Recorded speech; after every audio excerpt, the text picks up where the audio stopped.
Team Kakampink, sina Dilima at Chel Jokno na pahiya. Oo mga kabibig. Parang kandilang nauupos. Naubos pa. So, murag pag si Bisaya pa ba nga, kandilang naupos. Napahiya sila kasi nagkaravan sila. Pero ang isinisigaw ng mga tao Duterte. Ano ba nangyari sa mga tao ngayon? Parang sobrang namimiss nila si Tatay Digong. Kasi nga kabibig, every now and then, mababasa natin sa mga news na merong nag-hit sa Facebook. Trending pa yung mga videos nila. Tapos every now and then, kriminalidad left and right. So sino bang hindi namimiss si Tatay Digong na sa panahon ni Tatay Digong ay talagang kampante kang lumalakad sa madilim na lugar kasi alam mong hindi ka madisgrasya. Pero ngayon, kampante ka ba? Hindi ka kampante. Kaya nga itong si Dilima at Chel Jokno, parang sinabuyan ng malamig na tubig kasi pangalan ng mga Duterte ang isinisigaw. At ito pa kabibig, Bam Aquino, pro Sara Duterte na nga ba? Oo. Nako, alam nyo kabibig, sabi ni Bam Aquino, ayaw niyang pag-usapan ng impeachment. Kasi hindi na ito prioridad ng mga tao. Nagpunta na si Bam Aquino sa iba't ibang lugar sa Pilipinas. Tapos tinanong niya kung ano ang problema ng bansa. Hindi, mga tao daw walang pakialam sa impeachment ni BP Sara. Sabi ni Bam Aquino, ito impeachment, it's all about politics, about mga politiko. Kaya nga, sabi ng ilan, ano to? Nagbago ang ihip ng hangin? Ay nako, ito muna panoorin natin kabibig. Itong si Dilima. Parang si Dilima parang napahiya o tumawa na lang. Nagmotorkid palagisig Dilima. Tapos Duterte ang isinisigaw. Ito kabibig Duterte! Duterte! Duterte! Duterte! Dilima. Duterte! Ay, naasar si Dilima. No? Or tumawa na lang si Dilima. Duterte ang sinigaw ng mga tao. Diba? Naasar ang Team Kain Suka. Mag-aasar ang kaus ng Team Suka. Kahit na! Mas maganda ang mga kalaban! Duterte! Grabe yung mga tao. Duterte! Ha? Grabe. Duterte! Hala ka. Mga tao talaga. Happy Fiesta Rizal. Duterte. Kahit na! Mas maganda ang mga kalaban! So, yun nakakabibig. Yun ang nangyari kanina. Ito naman ang mga komento ng ating mga netizen. Maraming salamat mga ka-moisture ni Miss Sas dahil sa pag-share niya at pag-share niyo nag-viral ang video. Tuloy-tuloy lang tayo mga Dutertista ipakita ang ating lakas laban sa team sinusuka at team kumakain ng suka. Ito pa. Yes, let them know the truth. Good job, people. Isampal mo sa kay Dilima ang pangalang Duterte. Hindi lang si Dilima ang nasupalpal, pati si Chel Jokno. Confident si Chel Jokno, di ba? So, eto kabibig, Chel Jokno at Dilima kumain ng hiya. Hala, grabe naman. Eto kabibig. Tingnan natin ha. Inday Sara! Hala. Duterte! Duterte! Hala. Hala si Chel Jokno na pahiya. Peace, peace. Hindi lumingon si Chel Jokno. Hala ka. Grabe naman yung Inday Sara! Duterte!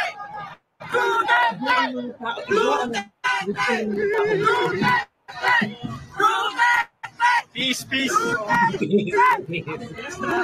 Hoy, hindi lumingon si Chel Jokno, parang napahiya mga kapatid, di ba? Parang, ano ba kayo? Nandito ako, tapos Inday Sara Duterte sisigaw ng mga tao. Pinklawa na ang panya pero Duterte sigaw ng mga tao. Kawawa naman sila. Nagsanib puwersa rin mga yan sa mga Marcos. Pansin ng mga tao ngayon na parang tahimik ang mga pinklawan sa mga pinagagawa ni Marcos. Yung iba nga, kain suka. Kain suka daw. Sa club, kahit nagsama yung pink at red, sigaw ng mga tao Duterte.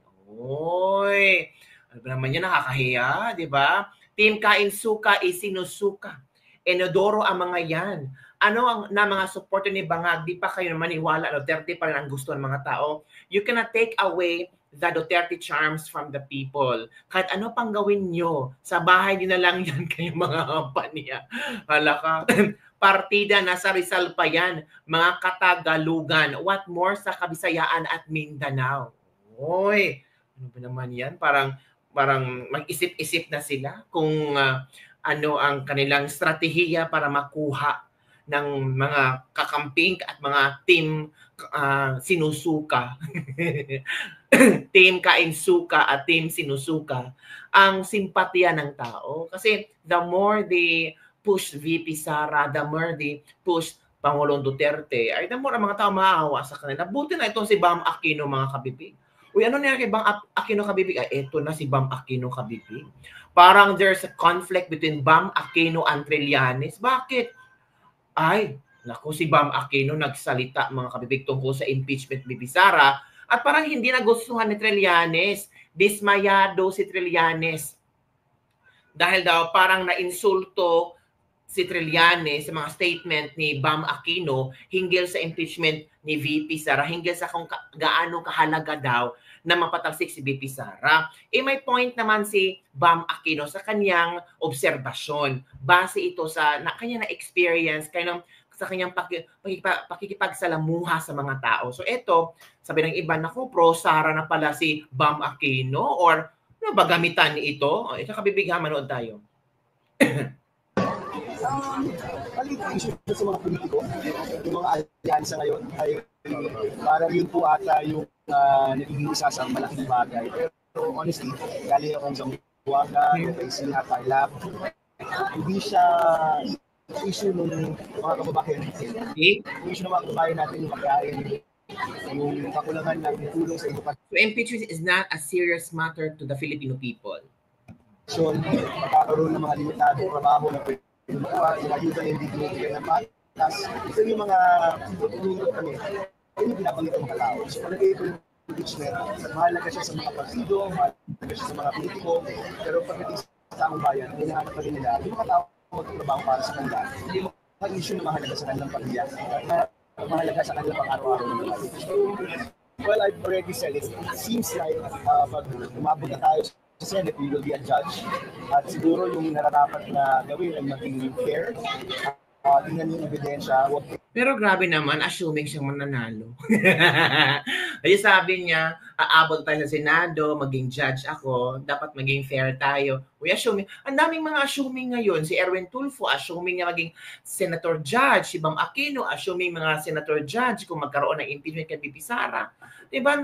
Daming assuming. Pero wala namang masamang mangarap. At siguro nga, maganda na may mga independent dun sa Senado. Kasi ang nangyayari, kapag may pag-independent, parang nag-judge na rin. Diba? Pero independent, kahit tingnan yung ebidensya, kahit kung ipapresent ng prosecution sa kanang defense, nagagawa ng decision base sa ebidensya, hindi base lang sa politika o base lang sa kaibigan. So, maybe with this impeachment, maganda nga na may mga independent senators natin.